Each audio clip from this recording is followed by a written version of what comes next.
Hello and welcome to the Gooner Talk. Back in with you guys for another show, for the first in a interview series of our tactical breakdown show. Of course, tactical breakdown was usually where I would, with the help of a lot of statistics, break down individual players, make some comparisons, and give you guys all the in-depth information about the players that Arsenal are being linked to. Slightly different scenario now. We're going to be doing some interviews, and in fact, you can already check out our first one, which was where Moussa Dembele was linked to Arsenal, and so we interviewed Jeremy Smith from French Football Weekly, who gave us the insight on the French striker from Lyon. But this week, it's on a player that a lot of Arsenal fans I know are very, very keen on, and that's Kalidou Koulibaly, who, of course, resides in Napoli. And I'm joined this week by Rich Hall from Football Italia to help me out. How are you doing, Rich? You good? Yeah, I'm well, thanks. Yourself? Yeah, all good, mate. All good. Had a good Christmas? Yeah, it's been good. Get a bit of a winter break with Italy, so a little bit of time for the writing. Yeah, with Arsenal, it's non-stop, and I mean that's a blessing and a curse. More of a curse these days, but we're hoping that things might pick up a little bit more quickly. But let's talk about Koulibaly then. I mean, as a defender, he's always been sort of rated as top 5, top 3, arguably centre backs in European football right now. A lot of people and Arsenal fans, massively so, would love for him to sign. If you could just sort of summarise Koulibaly as a centre back, what is his style? Is he a bruiser? Is he quick? Is he pacey? What is it about him that makes him so special? I think the thing that makes him so special is that everything you say there, he has all the talents. The reason he's so highly rated throughout Europe is that he is tall, he's physical, he's extremely good in the ball. He's still young, of course, as well. And, he embodies what the sort of modern day centre-back is. A lot of times now, especially in Italy as well, because there's been so many good centre-backs, going through time, really, that, there is an argument that the Arsenal defending is a little bit lost, but with Coulibaly, it completely isn't. He's a player that, okay, don't get me wrong, he's not infallible, he's not perfect, he still can make mistakes, and he still sometimes has a bit of an issue with confidence. But overall, he has everything that Arsenal fans should, be excited about. That if he did arrive at the Emirates, he would be a massive upgrade on anyone who's there at the moment. So, like I said, he's not infallible, he's not perfect, but he's got a lot of ability, a lot of potential still to come, and that's the most exciting thing about Koulibaly, because he is so young. He's still got a long way to go. Yeah, it's weird thinking about how young he actually is, because I feel like he's been on the scene for years and years and never really got that move, although the move seems to be more likely this time around. Could you just give some sort of background on the situation that's going on at Napoli? Obviously, Ancelotti recently left his job there. There's been a lot of issues going on between the ownership and the players. What has been the situation that sort of led to all these Napoli players being linked outwards? Well, the Napoli side in itself, I mean, if we take a bit of context in, Naples is a hotbed for football. It's absolutely, the city lives and breathes it. Everything is about Napoli there. And so there's always a lot of pressure on the team. And over the last couple of years, De Laurentiis, who's, he has some money, not in comparison to probably the Premier League teams, but he's still got a fair amount to put into Napoli. He's been trying to invest in his squad. Maurizio Sarri had them playing with some fantastically attacking football with a lot of flair, really good trident between Mertens, Insigne and Callejon. But then under Ancelotti, they reinvested to try winning habit. Now, the problem they have at the moment in Naples is that this team sort of come to the end of a cycle almost. It's slowing down. The teams have figured them out quite a bit, and they need to be regenerated. Now, they thought they had a little bit longer to go in this cycle because Ancelotti was brought in to give them the winning edge, to really take them over the line. Instead, this season, when they started off, they've not played badly. They just were very clinical. And so they've fallen down the table a little bit.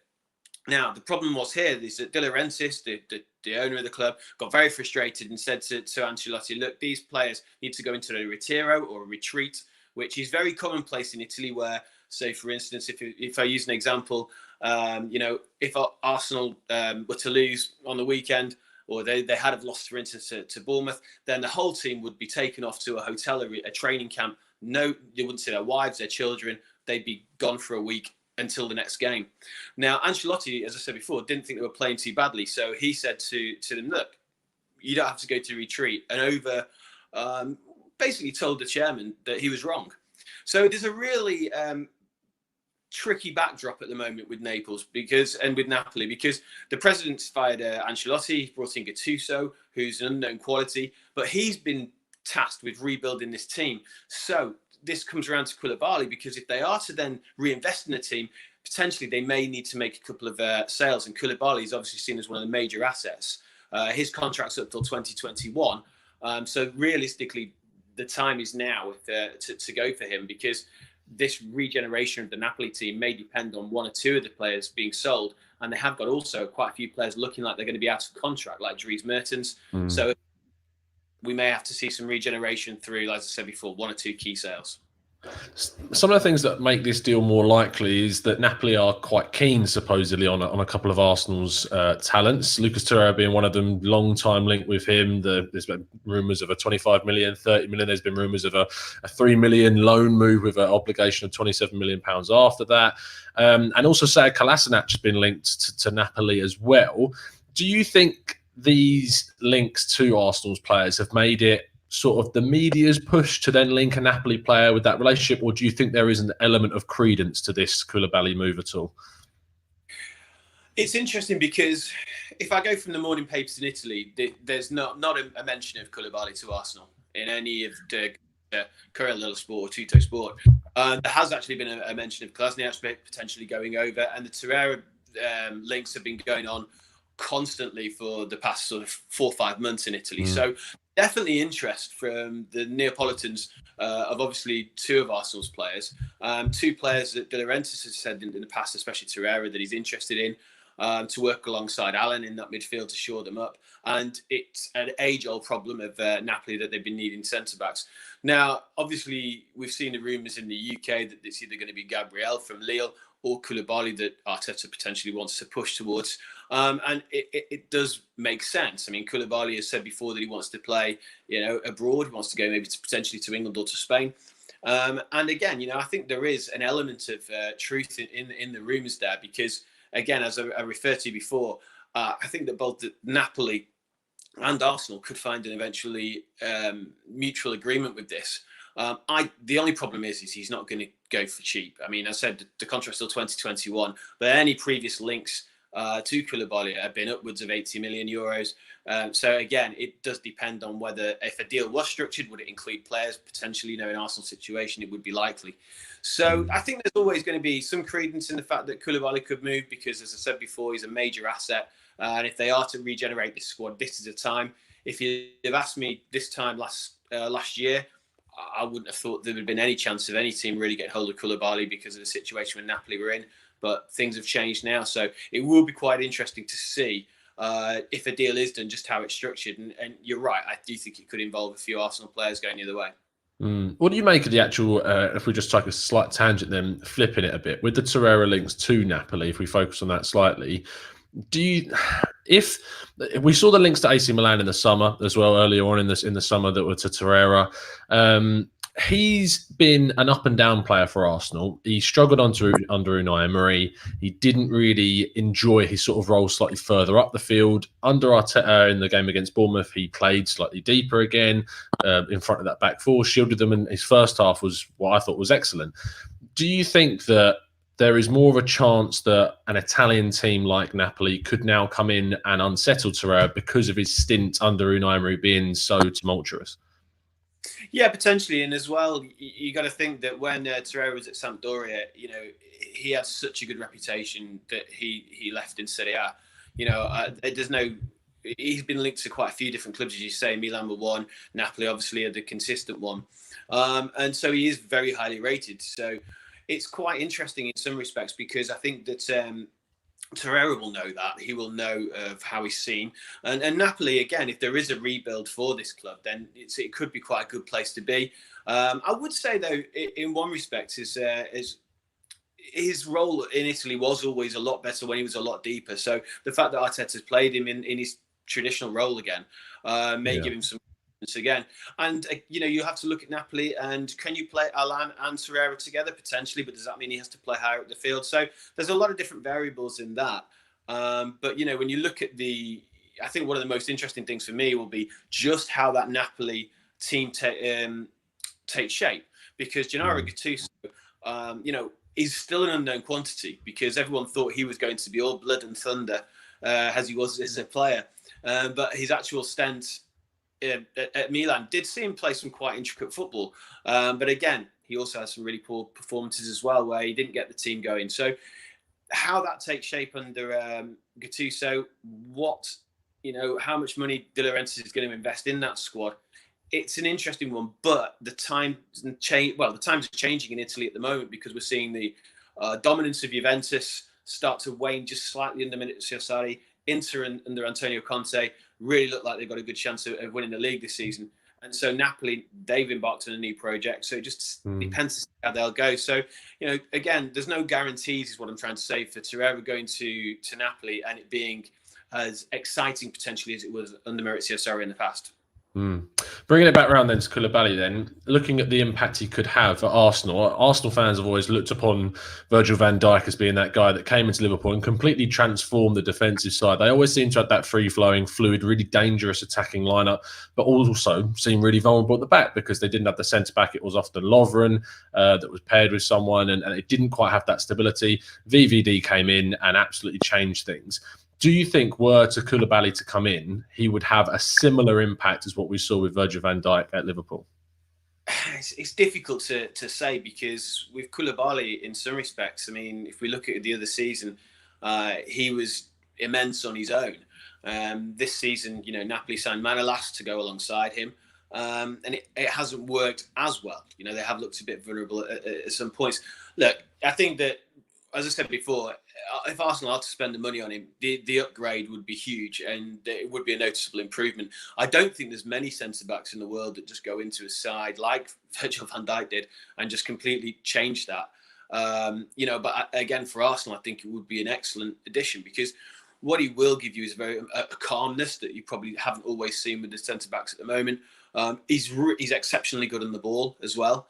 And I think that the biggest compliment I can pay him is that in most cases the players around him improve when they play with him. And again, like we were talking before, his age, he's still so young, he's still got a lot of improvement to make. So for Arsenal, yeah, I mean, I don't think you can have a bigger show of intent. If you were looking at centre-backs that are available or potentially available, should we say, on the market at the moment, I think that the show of intent for Arsenal to go and get him is just as important as the ability to have him. Because for a while now, with the greater respect, there's not always, Arsenal sometimes have always maybe gone for the second option rather than the first. And so that statement of intent for Arsenal as a European power to be able to say, listen, this is the guy we want, we're going to go and get him, I think would be massive. And as again, I think the age, the ability, the potential is all there. So there's a lot worse that Arsenal can do. And also as well, you go and I think the interesting thing about your Van Dijk comparison is that it has been proven, I suppose, in the past that if you go and spend huge money on a defender, it can be worth it. So, yeah, I think it would be a good investment for Arsenal. You mentioned about how he improves the players around him. Arsenal, of course, are getting defensive reinforcements next season with Saliba coming back on loan from Saint Etienne. So a lot of people have said a combination of those two at centre back would really change things. But you also mentioned about he isn't perfect. There are some issues with his game, and Arsenal fans have grown to be accustomed to a lot of mistakes being made by centre backs. Mustafi and Socrates and David Luiz form quite a lot of those examples. What are some of the key vulnerabilities that Koulibaly does have? We talk about his strength, his speed, the way he plays out from the back really well. But what are some of the inconsistencies in his game? I think sometimes it's almost like anyone. He's obviously a confidence player. It always feels really harsh to criticise Koulibaly because he is very, very consistent. But sometimes in big games, there has been, and again, this is not something I would say are consistent faults. But he has got the ability just to be a little bit rash sometimes. I think that sometimes if his confidence just gets a little bit low, he tries to overcompensate, if that makes any sense, a little bit. And I think that's not when he's at his best. So I mean, we're being ultra critical of a very, very good centre back now. Again, but I would what I'm impressed with him again about is that overall his mentality, even though he's young, is way above his years. It would be quite interesting. I know this might sound bizarre, but I'd be quite interested to see him alongside someone like David Luiz, because both of them can play football very well. They can both play out from the back extremely well. But I would be interested to just see the confidence that he can instill in that back line and what he can do, because there are some talented players at Arsenal, and I think it has been mainly a mental problem in some respects to a lot of those players in that squad. But yeah, so like I said, I mean, I'm being hypercritical and I don't want Arsenal fans to think that, I'm saying that Coulibaly when I say his confidence can go a little bit, it's nothing in comparison to some of the defenders that obviously you guys are used to watching at the moment. So you've got to be hypercritical but what player hasn't got faults? Yeah, of course. Last question then. The major theme I've noticed throughout the chat box, and I have been reading through it, is quite simply a negative one of it's not going to happen, which I know that when Arsenal get linked to these big players, and especially when considering a lot of money.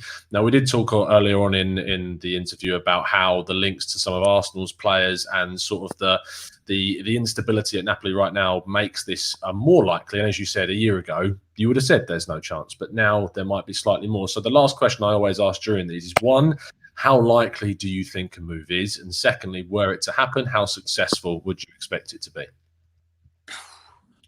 It's difficult because if I just refer to the Italian papers again, at the moment, there's not a lot of smoke in Italy for this to happen. In my opinion, I think if Arsenal were to do this, they would need to do it quickly because, again, the money they would have to spend to get him would need to be reinvested in this window. For me, a January move for someone like this, I always think they are unlikely because it's such a big player. So, again, I'm not 100% sure. If you were talking percentages, if I'd go much higher than 40% in a sense, but you look at also the other part of it is there are players, as you mentioned before, Torreira, that could go the other way potentially. That makes it a little more interesting for me. And also, again, and I keep referring to it again, that investment would go to a lot of other areas of the squad as well. Because like we say, we're looking at like Dries Mertens, who's out of contract very soon. And there are areas they need to address. For Napoli, it would be interesting to see. Whether that would spark interest from other clubs if all of a sudden it starts to keep going. This is my one worry I would have. I think with Arsenal they would need to do this business quickly, because as soon as other clubs would start to think actually it's a serious proposition that he's on the market, would someone else go and spend that money as well? Who knows? Especially with the links that I've seen coming out of the UK at the moment, that every time you see the link to Koulibaly, there's the link to Gabriel. So it was almost like the cut price version. So, look, for Arsenal, I would love to see them go and spend big and make a real signal of intent under the new stewardship under Arteta, to say, listen, this is where we're going. I think that'd be really, really good for you guys as a club. But again, I think, it's going to take a bit of work to do that. So if it does happen, just answer to your second question, yeah, I can't see this being a miss. Everything we've talked about today, about the player's ability, it's very difficult to pick holes in the guy. And the way he plays has improved Napoli as a club and taken them to where they are now. I look at Arsenal and you look at, I think, okay, injuries have been very unlucky, but you look at the fullback positions, there's some excellent players there. I think Leno's been absolutely outstanding this season. Koulibaly's only going to strengthen that. And then, you guys know that, yes, there's work to do in the midfield, but the attacking part of that team's incredible. The only other interesting thing the only other thing that sort of makes me a little skeptical is that De Laurentiis, he's so volatile. He could decide in some respects, yeah, Koulibaly's going to go today and then change his mind tomorrow. So I don't really know what Koulibaly's relationship with De Laurentiis is like. Obviously because he's close to certain players, but he's never mentioned about Koulibaly. But yeah, it will be interesting over the next couple of weeks. But for me, if this is a deal to get done, I think it's one that you'll just find happens quickly, because the longer it goes on, the less likely it's to happen, in my opinion. 100%. Huge thank you to you, Richard, for taking time out of your morning. Much appreciate it. Thank you very much. Always enjoy being on here. Good stuff. I'm sure that when we get linked to another Italian player that we're not going to sign, we'll have you on again. 100%, mate. 100%. You can check out Richard on Twitter, Ritual80, and of course, you can check out all the stuff on Football Italia as well. Have you got any recent projects going on at the moment, Richard, or is it still just nice break during the international break, the Christmas break? No, we're good. If you have a look over on www.thegentlemanultra.com, that's my website we've got going with a couple of guys, and we're launching a YouTube channel soon, and we're going to be out in Italy, so showing quite a few games in and around the stadiums, what to expect before and afterwards. So there'll be a lot happening in that. We feature in the Gentleman Ultra features on the Guardian Sports Network as well. So we're going to be just growing that over the next couple of months. So have a look at it. It's worth a read. Awesome. If you're watching on playback, I'll make sure that is put in the description down below so you can click on that as well. Thank you for tuning in. If you are enjoying this series, please make sure you give the show a like and subscribe to the channel if you're new, and turn those notifications on so you can tune into some of our live shows. We will see you again very, very soon. Chelsea at the weekend, big game. Let us know in the chat box how likely you think a deal for Coulibaly is and your scoreline prediction for that game as well. See you very soon, and as always, up the Arsenal.